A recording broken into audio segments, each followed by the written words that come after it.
Приветствую вас, дорогие мои подписчики и проходивших мимо, как всегда, тоже рад приветствовать. Сегодня с вами сопромат «Это легко» и Александр. И мы поговорим сегодня о моментах инерции для составных фигур. То есть фигур или сечений, да, мы же представляем себе, что моменты инерции мы находим для, например, балки, да, и само сечение уходит у нас дальше. И это сечение может подвергаться деформации изгиба. Ну и там, допустим, нас моменты инерции будут интересовать для кручения. В основном, конечно, для изгиба. Моменты инерции участвуют, мы уже говорили, в формуле для определения напряжения, то есть при изгибе. Участвуют в формуле для определения прогиба при изгибе. И, в общем, момент инерции, величина, которая получилась при выводе формулы, как геометрическая характеристика, которая сопротивляется внешним воздействиям, и внутренним усилиям соответственно. То есть о напряжениях при изгибе мы говорим в отдельном видео, а сегодня мы говорим о моментах инерции, которые входят в эту формулу. Формулу напряжений и прогибов. Так вот, мы себе представляем, что это балка, например, да, и вот у нее такое сложное сечение. Нужно это сечение рассмотреть для того, чтобы понимать, как дальше действовать с более стандартными сечениями, например, составленными из двух швеллеров. Или там двутавра, и один двутавр плюс другой двутавр. Например, так тоже бывает. И различное количество, множество всякое. Но нужно понимать формулы, а для этого нужно один раз посчитать наше сечение составное. И вот здесь будет значительно проще, чем здесь. Поэтому начинаем рассматривать все нюансы на том сечении, которое нам это позволит. Оно более сложное. Итак. Значит, прежде всего нужно понимать, что моменты инерции – это величина, которая связана с осями. То есть, главное, что мы должны понимать, момент инерции, например, в прямоугольнике, сейчас мы и треугольник распишем, потому что нам придется этим заниматься, относительно этих осей, z и y, и z равняется bh в кубе на 4, где b это ширина, h высота, в кубе сторона перпендикулярной оси. То есть если представить себе, что поворот идет относительно оси z, то в кубе будет сторона перпендикулярная оси поворота.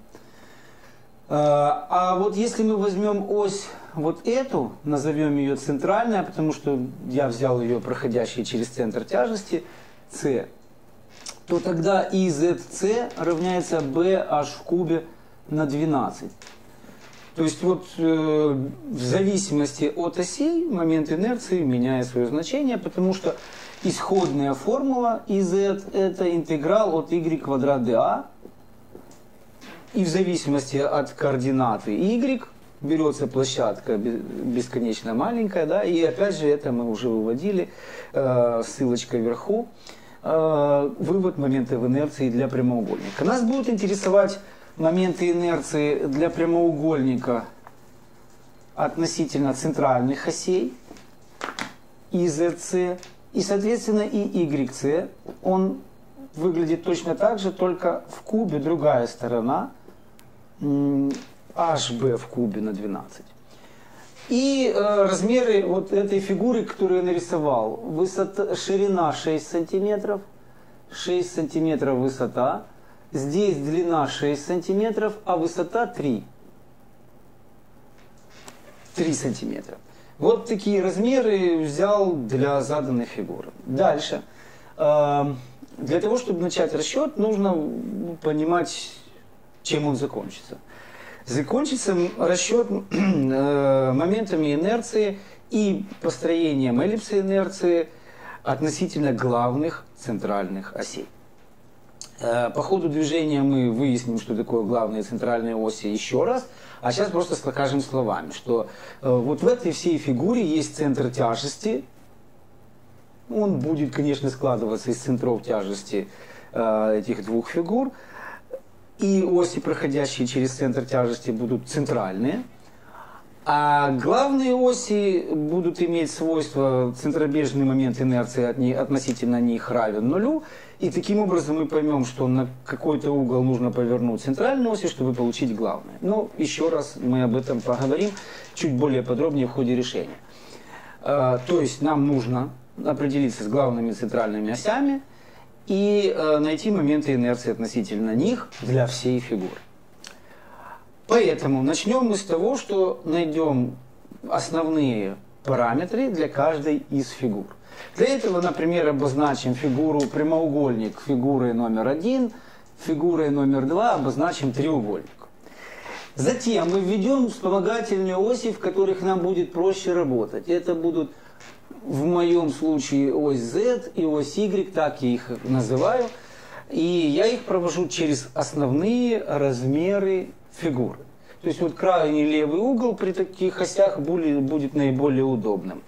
Дальше, как бы фигура не размещалась, у меня всегда координаты Z и Y будут положительные. Поэтому я их таки выбрал.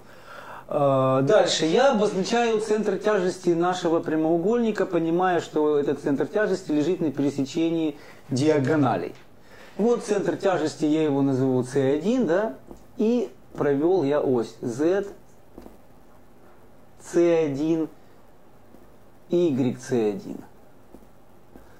Это оси, которые здесь у меня обозначены пока ZC и YC, поэтому здесь индексы поставлю. ZC1, YC1. И вот для них я буду искать моменты инерции, зная размеры, конечно. Ну, понятно, что 6 на 6 в кубе разделить на 12, мы тут получаем 108, насколько я помню. Сейчас проверяем. 108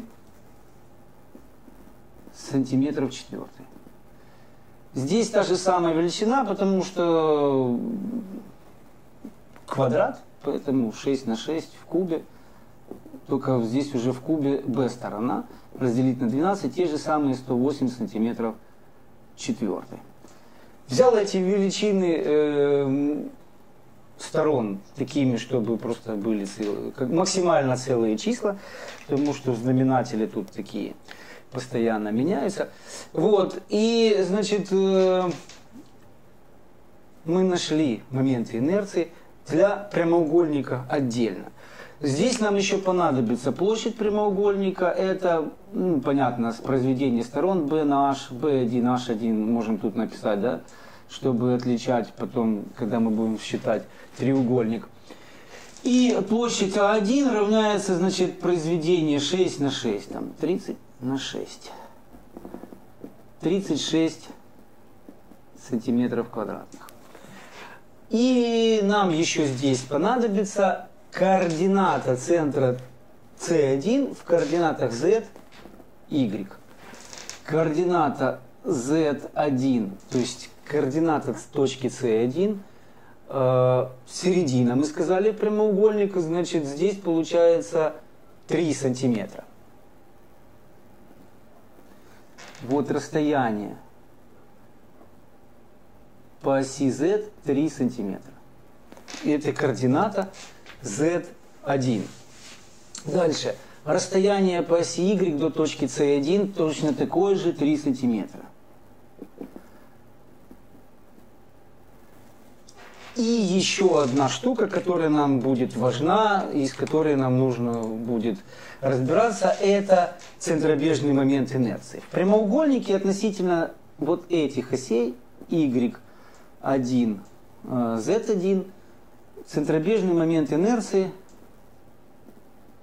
будет равен нулю. Мы можем это сразу написать. И ZC1, YC1 равно нулю. Почему? Потому что если мы посмотрим на исходную формулу, опять же, центробежного момента инерции, которая говорит нам, что и Z, y это интеграл от произведения z y dA, то есть произведение dA это бесконечно маленькая площадка, то есть, ну, например, возьмем ее вот здесь, да, вот так заштрихуем. Z и Y это координаты этой площадки, то есть вот так и вот так. Это у нас координата Z, а это координата Y. Если мы посмотрим в системе координат Z, C1, Y, C1 на вот эту точечку, это dA, это бесконечно маленькая площадка, со своими координатами, то координаты здесь Z и Y, и Z и Y, обе координаты отрицательные. То есть вот если мы возьмем, а интеграл это сумма вообще, да, сумма, получается, мы должны просуммировать произведение координат на бесконечно маленькую площадку, то есть фактически получается мы вот это вот суммируем здесь. И здесь у нас вот эта площадочка с координатами, координаты могут быть как положительные, так и отрицательные, в нашем случае обе координаты со знаком минус. Значит, перемножение этих координат на площадь даст нам вот эту всю площадь, когда мы ее будем суммировать со знаком минус. Тоже, со знаком плюс, потому что z и y, значит, отрицательные, минус на минус, произведение нам даст плюс. То же самое произойдет и вот с этой площадью. Здесь тоже будет у нас положительные координаты. Плюс на плюс даст нам положительное значение. А в противоположность этим площадям будут вот эти площади, которые на самом деле дадут нам произведение минус, потому что там одна из координат со знаком минус берется, а ну, площадь, естественно, положительная, а вторая координата тоже плюс. То есть, складывая вот эти величины, мы можем представить себе, что они вообще одинаковые, и, соответственно, это плюс это 0, это плюс это 0. Ну или вот эти две плюс, эти две минус, и они одинаковые, получаем в результате 0. Это главное свойство так называемых главных осей. Что если хотя бы одна из осей проходит через ось симметрии, то центробежный момент инерции для таких осей будет равен нулю. И эти оси автоматически главные, потому что главными называются оси, относительно которых центробежный момент инерции равен нулю.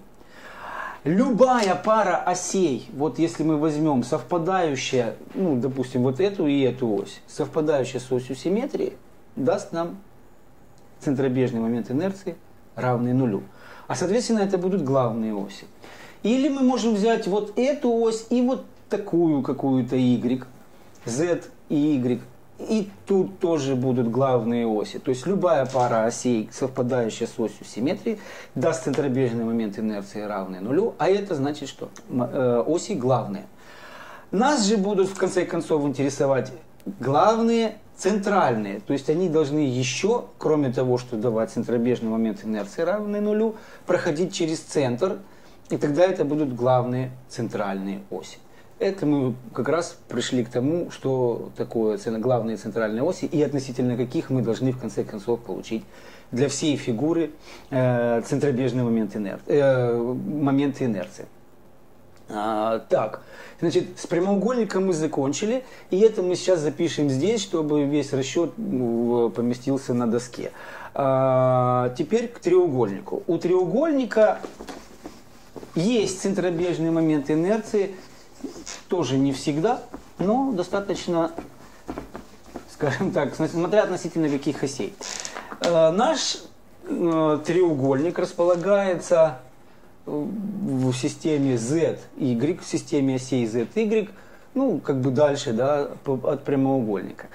Центр тяжести треугольника находится на пересечении медиан, а это значит, что мы должны найти центра каждой из сторон и соответствующих углов опустить на них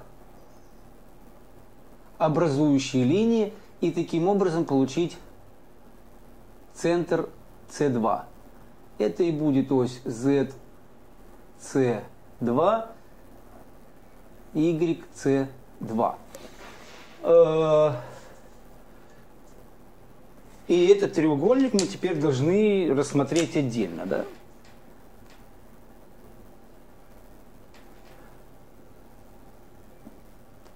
ZC2, YC2. Здесь я не рисую его в масштабе. Чтобы не забыть ничего, нужно понимать координаты, да? Вот координата нашего треугольника Z2, центра тяжести, точки C2, да? И Y2, тут напишу Y2. Нужно найти центр тяжести точки C2. А это значит, что нам нужно к вот этой ширине добавить вот этот кусочек. А этот кусочек вообще свойство треугольника такое, что вот если брать соотношение сторон, то здесь 1/3 b, а здесь 2/3 b. То есть с острого угла центр тяжести так делит нашу стороны треугольника. Если из него опустить перпендикулярно сторону, накатит, то 1/3 и 2/3 b соотношение. Соответственно, здесь будет 1/3 h и 2/3 h. И этим свойством мы воспользуемся для того, чтобы найти центр тяжести C2. Получается, здесь будет 6 плюс 1/3 от b. Это 1/3 от b. Так как b у нас 6, то 1/3 от 6. Это выходит двоечка. 2. 2 плюс, конечно, 6. Итого 8 сантиметров. Дальше. По высоте 1/3 от 3, то есть единица. 1/3 от 3, то есть единица. И ничего здесь больше добавлять не нужно. 1/3 от 3, то есть единица, 1 сантиметр. Координаты точки С2 нами заданы. Дальше. Нам нужно посчитать площадь треугольника. Половина произведения катетов. Почему я недавно снял видео, как раз причину того, почему площадь треугольника, половина произведения катетов, там сверху будет ссылочка. 1/2, 6 на 3. Тут у нас получается 9 сантиметров квадратных. И теперь нам еще нужны моменты инерции. Это вот как раз опять же относительно осей ZC2 и YC2. И ZC2 это BH в кубе на 36. И YC2 это HB в кубе на 36. Причем здесь можно смело писать 2, чтобы отличать стороны. Ну и здесь, конечно, мы помним, что горизонтальная сторона, которую мы называем B, она будет равна 6, а вертикальная сторона, которую мы называем H, равна 3. Не забываем, что перпендикулярная оси поворота, то есть в данном случае оси Z, сторона в кубе. То есть троечка в кубе, а 6 без куба. И разделить на 36. Здесь наоборот. 3 на 6 в кубе и разделить на 36. Вот основные величины, которые нам нужны, плюс еще момент инерции центробежной. И ZC, YC, все это 2. Вообще, центробежный момент инерции для треугольника относительно этих осей равняется плюс-минус b квадрат h квадрат на 72. Причем плюс-минус обозначает, что он может быть как положительный, так и отрицательный в зависимости от того, как проходят оси относительно нашего треугольника. Вот у нас есть такой треугольник. Вот у нас есть такой треугольник. И если взять другую диагональ наоборот, то вот у нас есть вот такой треугольник. Это для прямоугольных, естественно. И вот такой треугольник. Можно сказать, что здесь всегда будет минус, а здесь всегда будет плюс. Вот если диагональ снизу вверх в правый угол идет, с левого в правый, то это минус, а если диагональ идет сверху вниз, с левого угла в нижний правый, то плюс. Почему? Но опять все исходит из изначальной формулы, которую мы выводили. И z, y это интеграл от z, y dA. От произведения координат z и y умножить на dA. Смотрим, наша площадь z умножить на y с плюсом, где будет? Ну вот и тут, если нарисовать аккуратнее, то мы видим, что с плюсом будет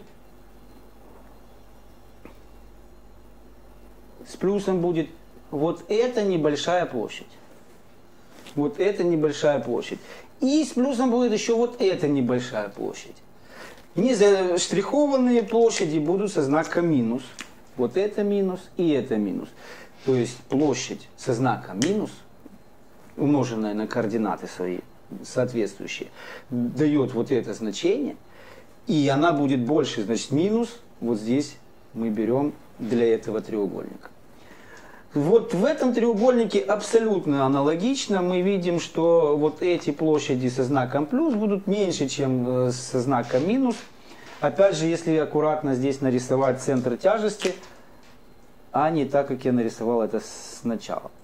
То есть вот эта площадь заштрихованная плюс, и это с плюс, а не заштрихованный минус.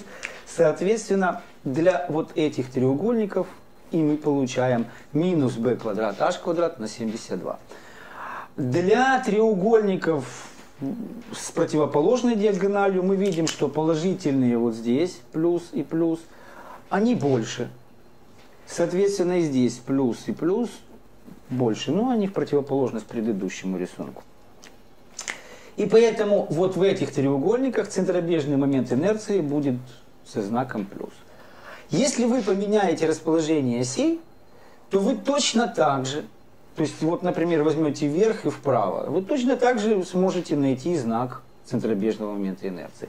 Влево и вверх и так далее. Вот способ определения знака в зависимости от осей, он не меняется. Оси могут меняться, а способ определения знака для треугольника не меняется. Так что вы свои треугольники можете рассматривать абсолютно так же, как и я только что. Если ваши заданные оси, как вам преподают, располагаются как-то по-другому. Дальше. Вот для данных треугольников можно вывести следующее правило, которое иногда любят запоминать словами. Да? Вот если вы выбрали такие же оси, как и я, то вы видите, что если оси, положительные направления осей пересекают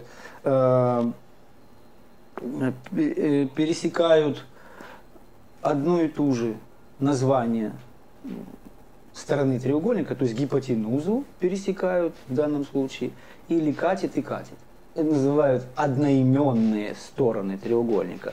Катет и катет пересекают наши оси. Одноименные стороны. Гипотенузу и гипотенузу положительное направление осей пересекает одноименные, то тогда знак минус.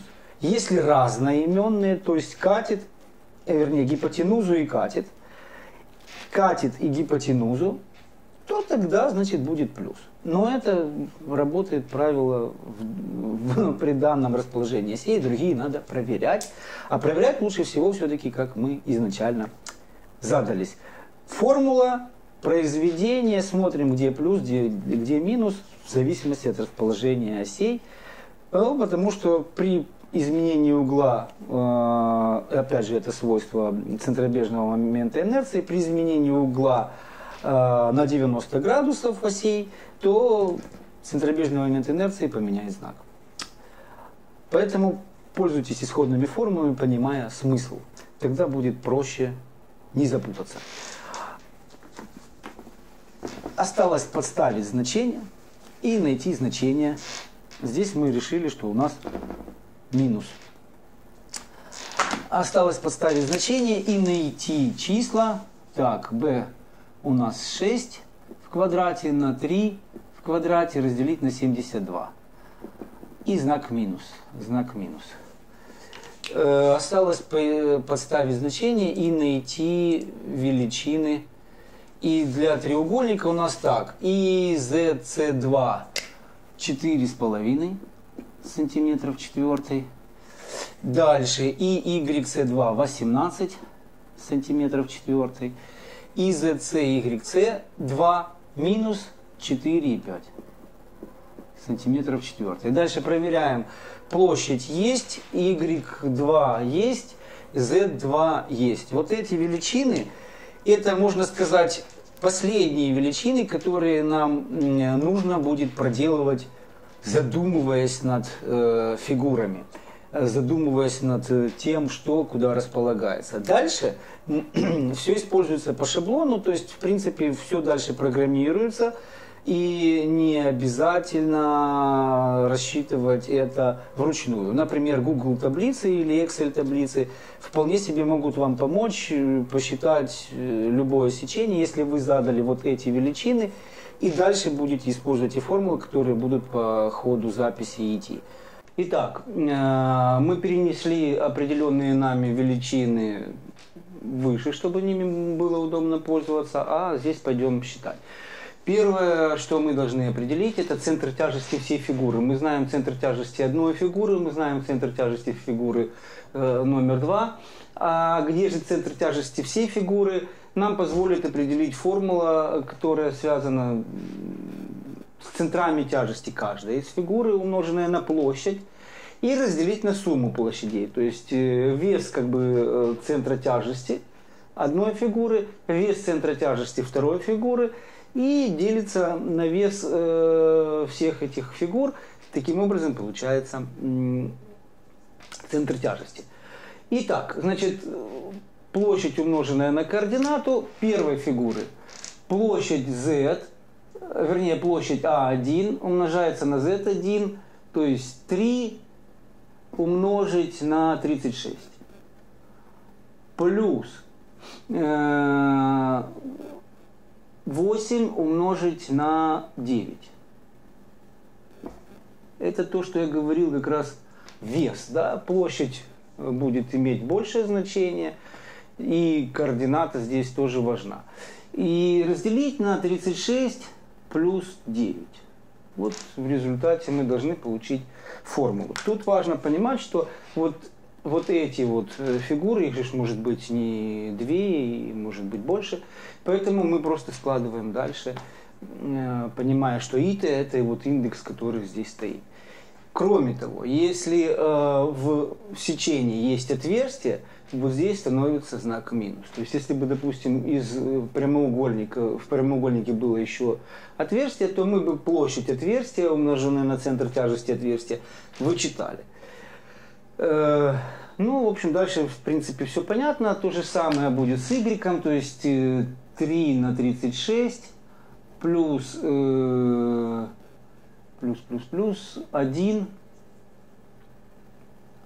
на 9. Разделить на, опять же, 36 плюс 9. И тут у нас получилось 4 сантиметра. 4 сантиметра. И тут у нас получилось 2,6. Это означает, что в системе координат z, y мы должны отложить вот эти координаты, чтобы получить точку центра тяжести всей фигуры. Значит, мы берем вот это 3 сантиметра, да, вот отсюда до сюда 3 сантиметра, мы берем 4. То есть вот примерно еще чуть-чуть. Раз. И 2,6. Вот это 3, 2,6 чуть выше. И в результате мы получаем ось ZC и ось YC. Это точка, центр тяжести всей фигуры. И вот относительно этих осей, это центральные оси всей фигуры, уже всей площади составной. И вот относительно этих осей мы уже начинаем работать. И как бы проверяя, что мы нашли все правильно, вот этот центр тяжести должен лежать на линии, соединяющей центры тяжести обеих фигур. То есть вот на этой линии должно быть расположен центр тяжести. Если все строить в масштабе и аккуратно, то это должно совпасть. Кроме того, если центров тяжести будет несколько, то центр тяжести всей фигуры должен лежать внутри. И там их может быть много, но центр тяжести всей фигуры будет лежать внутри этого многоугольника. Вот то, что касается центра тяжести, мы нашли и можем здесь это написать. ZC равняется 4 сантиметра, YC равняется 2,6 сантиметра.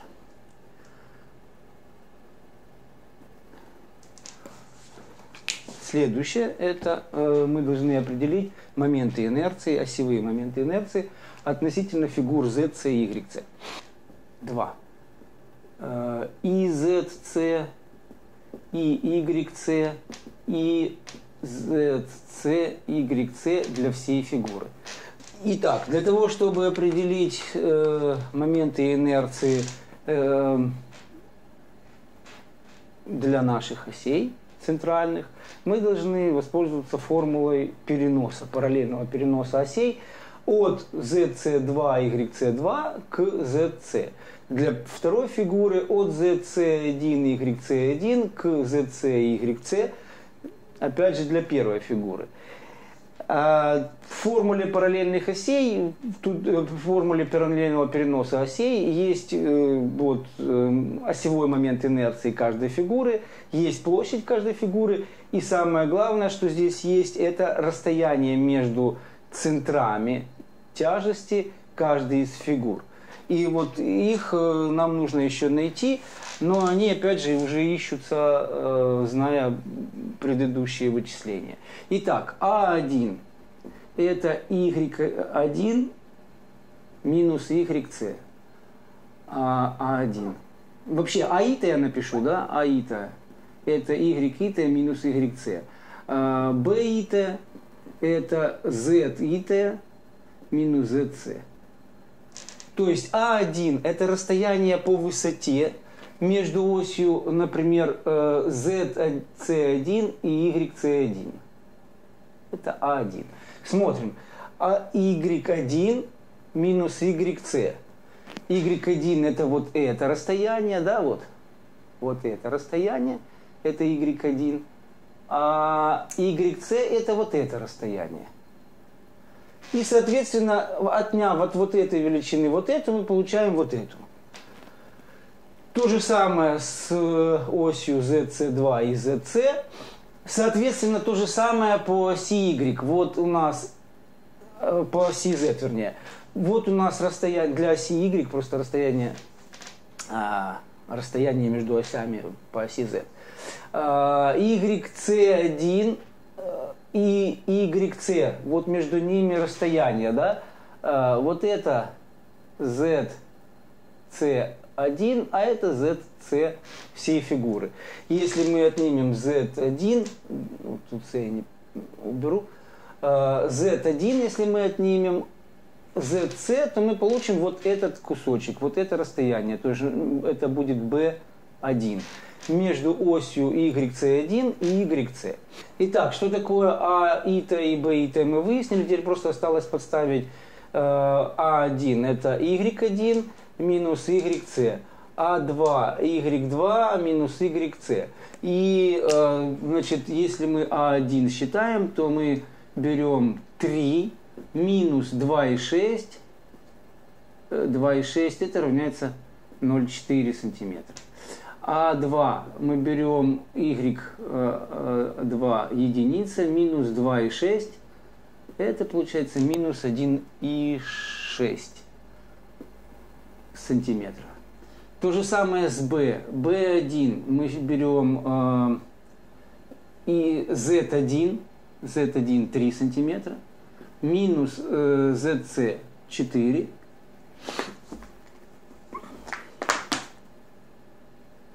Получаем минус 1 сантиметр.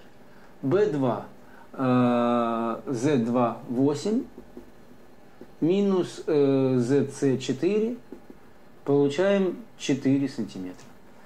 Итак, у нас получилось 0,4, минус 1,6, минус 1 и 4 сантиметра.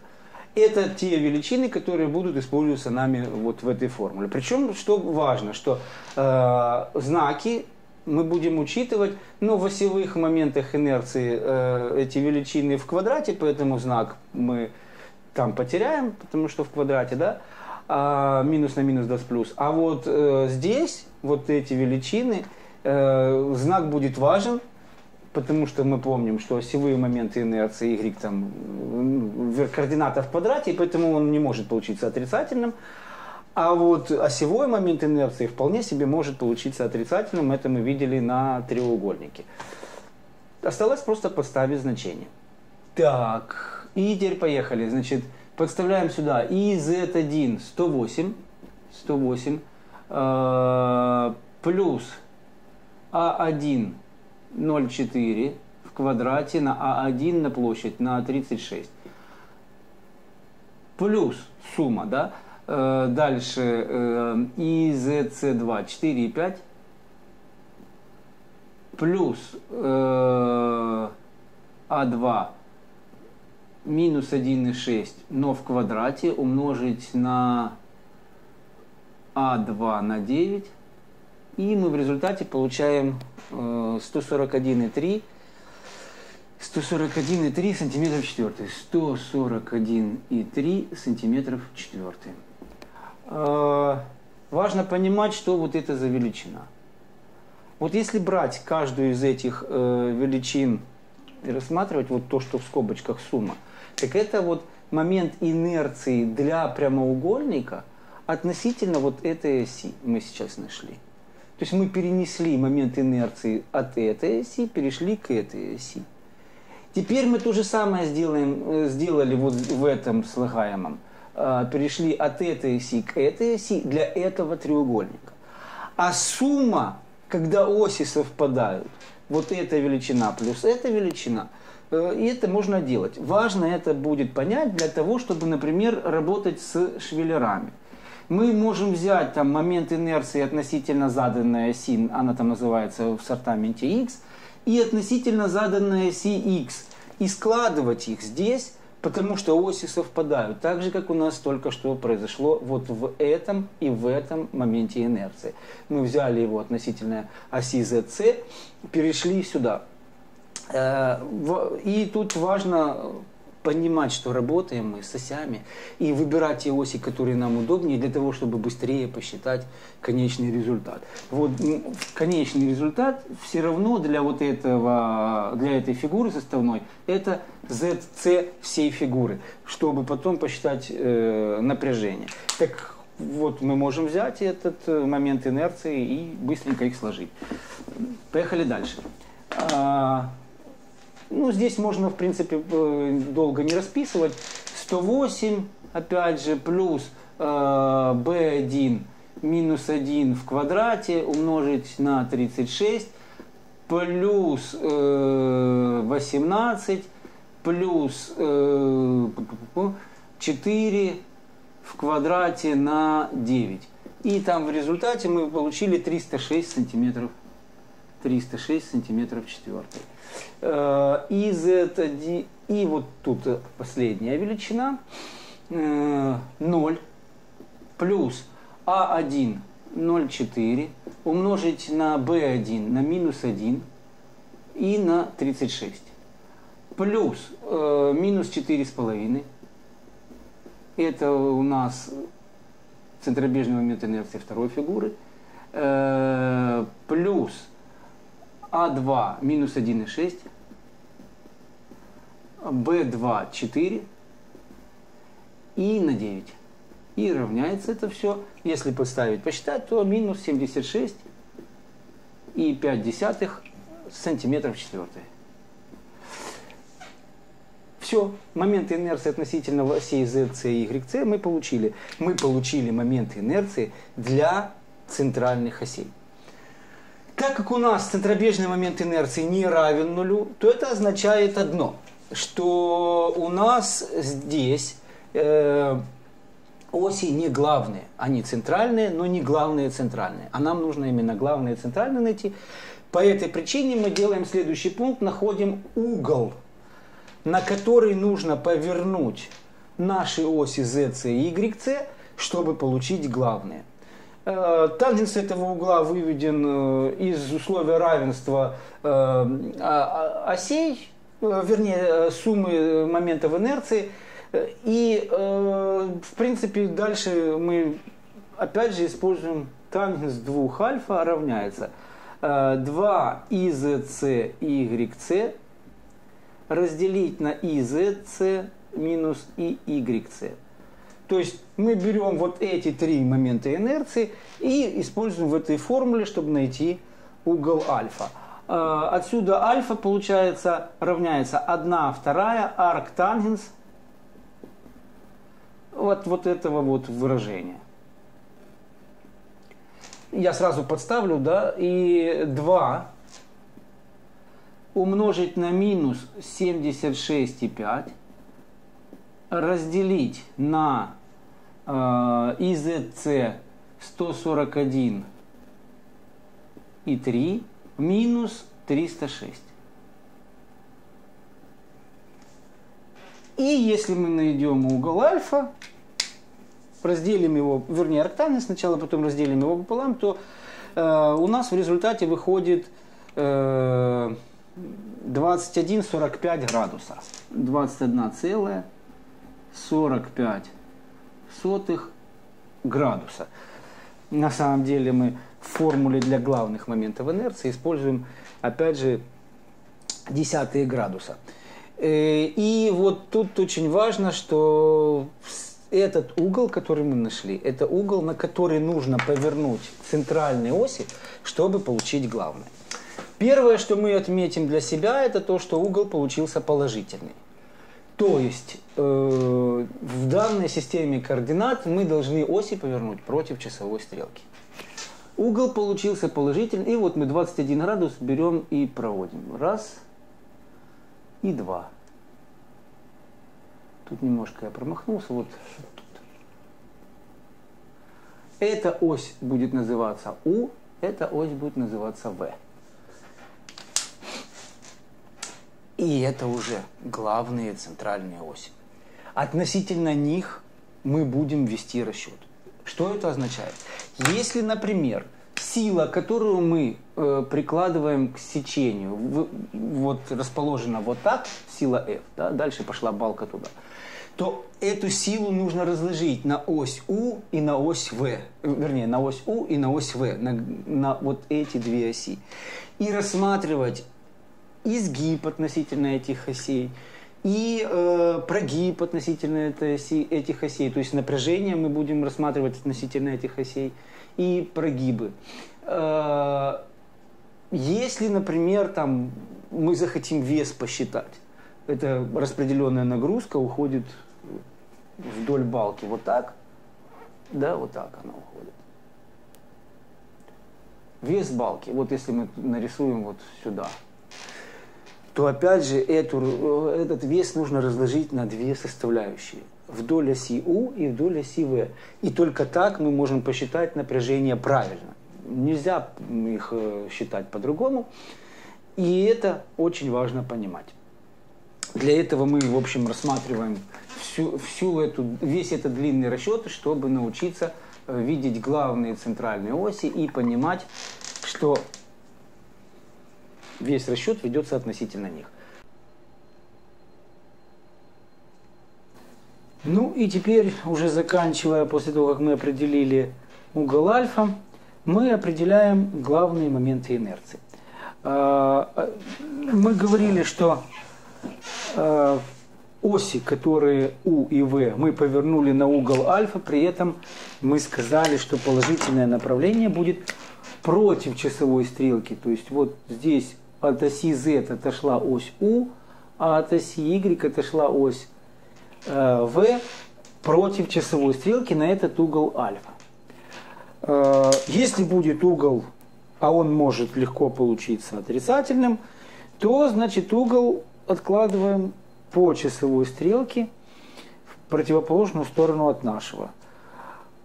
Дальше, используя этот угол, мы просто берем момент инерции IZC и YC, IZC и YC. Вот эти вот значения, которые нами были получены, подставляем формулу для осей, повернутых на угол альфа. При этом, учитывая то, что момент инерции IZC и YC отрицательный, мы получили и U меньшее значение, и V получили большее значение. Формула для проверки, или можно вместо этой формулы использовать вот эту, в которой мы всегда используем IZC и YC, тоже те же самые величины, но тут важно, что подставляя плюс-минус, мы получаем максимум и минимум. И вот тут уже нужно обладать каким-то опытом для того, чтобы нарисовать эллипс инерции, в отличие от вот этой формулы, которая, то есть, смотрите, что мы получаем. Мы получили максимум, минимум, эллипс инерции по первым формулам мы получили и U, и V, то есть связано с осями, да, а и максимум, минимум мы получили, мы не знаем, к каким осям это привязывать. И, соответственно, радиус инерции максимум, минимум получили, и мы не знаем, к каким осям привязывать. Вот это вот такая особенность. Дальше она, конечно, когда уже будет опыт и понимание, как располагается чаще всего эллипс инерции, то тогда можно построить, используя вот эту формулу. Но я больше люблю все-таки использовать вот эти формулы, потому что они нагляднее показывают, где, что и как откладывать. Но, опять же, в моментах инерции, как всегда, есть еще одно «но». И это последнее на сегодня.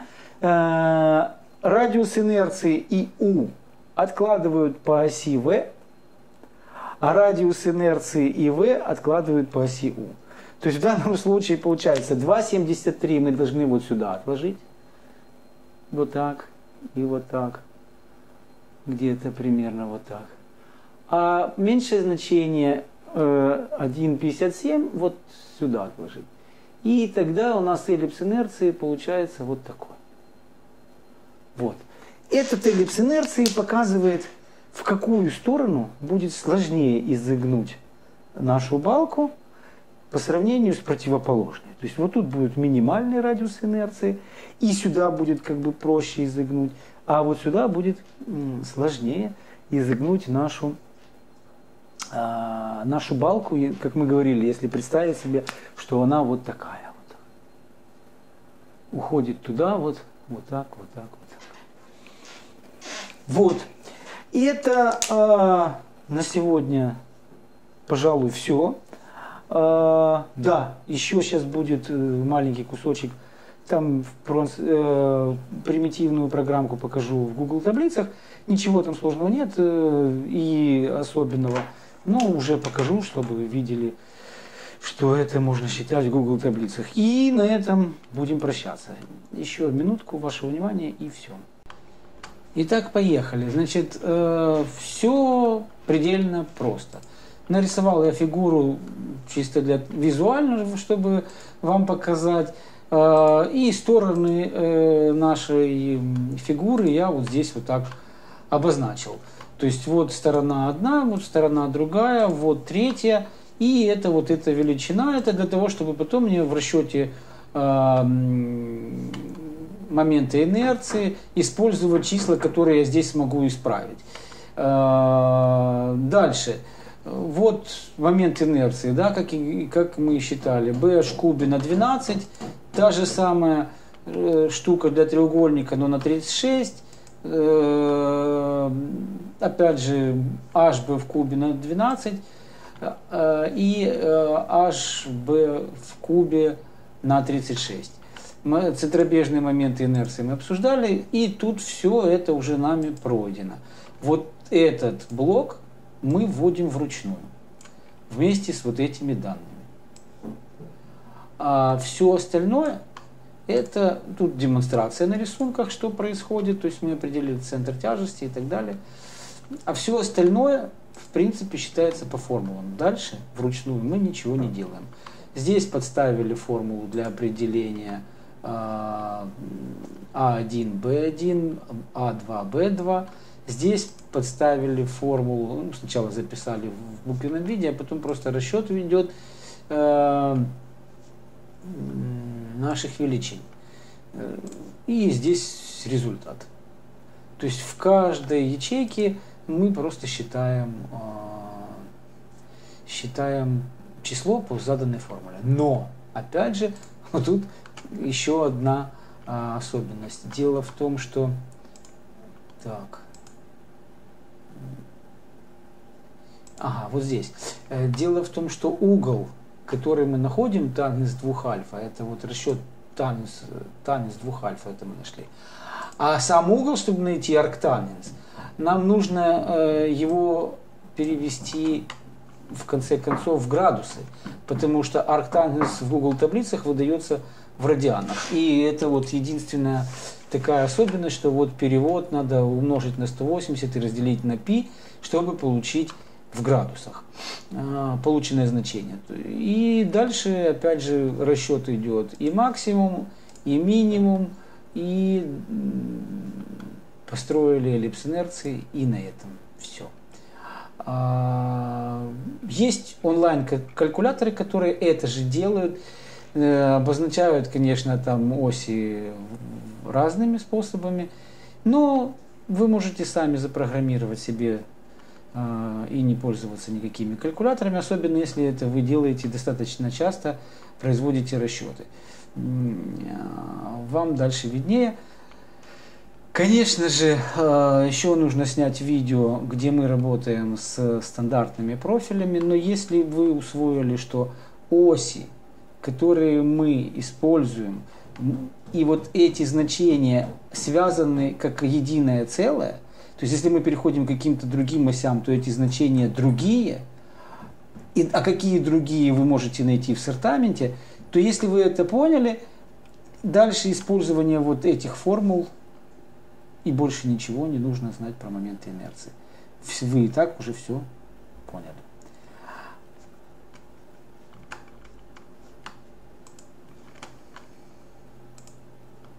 На этом прощаюсь с вами. Будьте здоровы, до свидания. Как и все остальные работающие в Ютубе, прошу подписываться, оставлять свои замечания, лайки, дизлайки. Это помогает выяснить, что было снято правильно, что было неправильно, что нужно переснять, и вы мне в этом помогаете. За что спасибо. Будьте здоровы, до свидания, удачи, до встречи.